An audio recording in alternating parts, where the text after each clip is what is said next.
The Cyberpunk franchise has been becoming more and more popular since the Cyberpunk Edgerunners anime came to Netflix this year. One of the most amazing aspects of this series is the integration of Cyberpsychos from the video game to its storyline. But what are these Cyberpsychos? What is their illness called, and how do they contribute to the Cyberpunk timeline? Without further ado, let me welcome you to the Cyberpunk feed.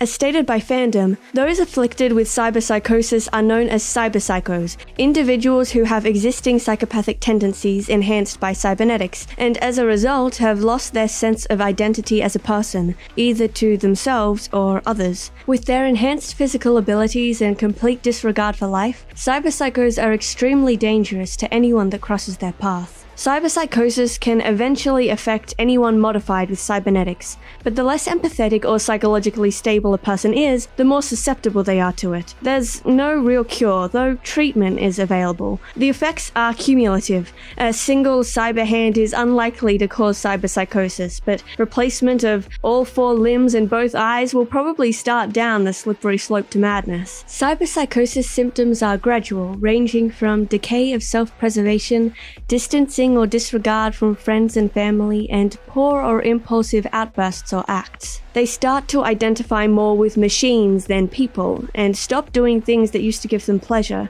Eventually, human interactions become irritating, and this morphs into contempt and finally violence. Not all cyberpsychos are physically violent. Some have fragmented personalities, some are kleptomaniacs, others are compulsive liars. But violence towards living things, especially people, is most common. Cyberpsychosis has become a major problem in the technology-saturated world of cyberpunk. It's actually quite common in many booster gangs, though fairly rare in polite society. Booster gangs are any gang whose members enhance themselves with cybernetic technology. They are also the most common type of gang. Due to members typically suffering or being near the edge of cyberpsychosis, they tend to be the most violent type of gang. A typical type of booster gang is the Maelstrom gang, which controls the districts of Watson and the Northside Industrial District. Police departments have heavily armed and armored units called Psycho Squads who specialize in subduing or killing cyberpsychos. They are common to most urban police departments, going under names like C-SWAT, PsychDiv, Cyber Enforcement, and MaxTac. They are armed with the best armor, common equipment, and vehicles. Most carry weapons that start at the light cannon range and up.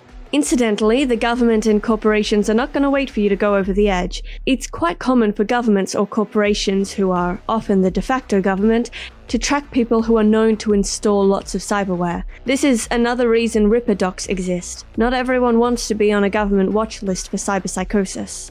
By 2077, the occurrence of cyberpsychosis had markedly decreased due to medical and implant advancements, but people still succumbed to it every day. Practically none survived any encounter with police, who usually applied overwhelming firepower to put down the threat, regardless of circumstances, a tactic which resulted in collateral civilian deaths. An expensive drug called baloperidol was a common treatment for individuals believed to be on the verge of cyberpsychosis, but its effectiveness was questionable.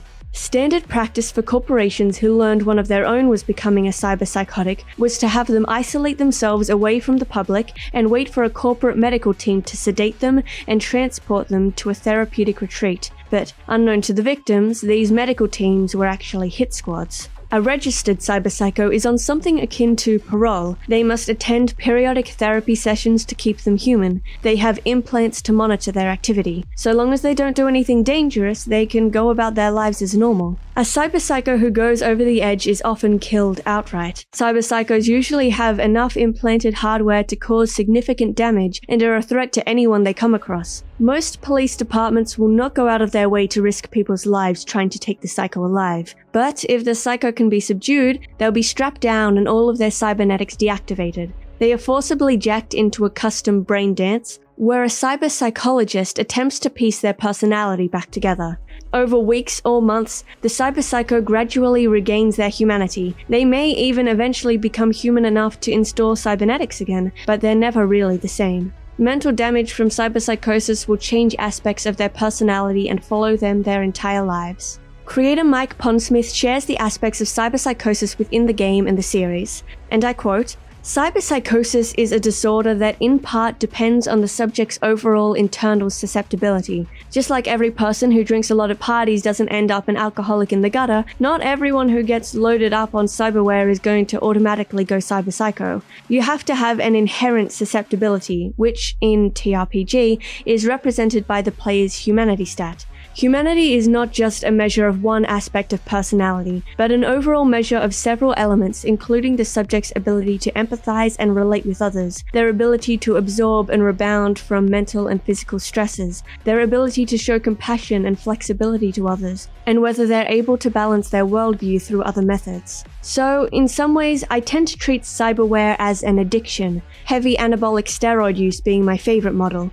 Not everyone who juices ends up crazy mad with roid rage, but those who are more susceptible to the need to take more steroids are more likely to hit a point where they do flip into roid rage. So, what do you like about the Cyberpunk series?